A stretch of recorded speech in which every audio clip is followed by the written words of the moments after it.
One of the most important times of a lesson is the ending. Closure is a technique used by effective teachers to briefly review the important points of the lesson, typically the ones referred to during set induction and scaffolding, while also slowing the children down before returning them to the classroom. Some teachers also use closure as a way to check for understanding, to determine what they need to focus on in future lessons. Closure needn't take long, but it's an effective way to re-emphasize the important points made during the lesson. Let's watch several examples of closure. That's it. Way to extend. That's all right. Extend a little bit more, okay? Okay, freeze. Ladies and gentlemen, if you have a ball, I want you to put it away, and then everybody come join me right over here, please.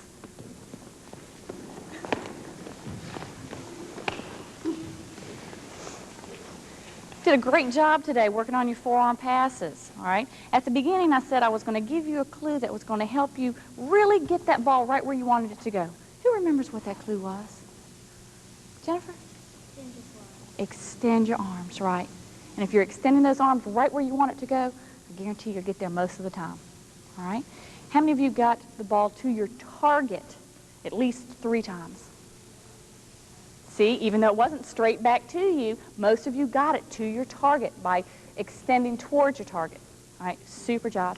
Ladies and gentlemen, you are done. You did a wonderful job. We need for you to line up on the blue line, and we'll be ready to go in just a minute. Oh, you should be hot. Why should you be hot? Because you're sweating. Why were you sweating? Because we worked hard. We worked hard. We certainly did. Raise one hand. Bend your elbow. Give yourself a pat on the back. Who knows one part of the catching that we worked on today? Vicki. Pulling it in. If you're looking this way and sitting up, I know that you're ready. Thank you. Another part, Brenda, besides pulling in.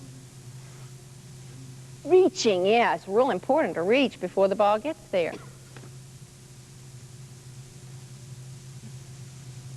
Another part. Hands only. Hands only. Okay, so we had reaching and hands only. And what was that last part we worked on? Stretch. Well, we did that a long time ago, didn't we? Looking at the ball a long time ago. You remember that. We didn't even have to talk about that today, did we? But the very last thing was what, Brenda? Pulling it in to absorb the force. Now, we talked about a baseball player needing that. Who else would need to know to pull the ball in besides a baseball player? Brandon James. Football player. Who else? Think hard now. Dana. Basketball player. Yeah, when the pass is coming. Soccer player? No. Think about it. Who, Mikey? The goalie would need that. He would need that skill too. Can you think of any other game where you would need that? No. What's the game you play sometimes with your teacher outside with 3 people and one ball? Now you remembered. 3-person dodgeball. 3-person dodgeball, exactly. Do you need that skill to pull it in? You sure did.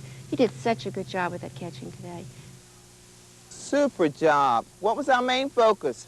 Finger pads. Show me your finger pads. Super job. Okay, how many of you ever been to a professional basketball game? Who did you go to see, Clay? Charlotte Hornets. Good. Any of my girls like basketball? Great. Any of you play on a team? Super. Remember, girls, we can get scholarships for basketball also, okay? You all were fantastic. I love the games that you created. It was outstanding.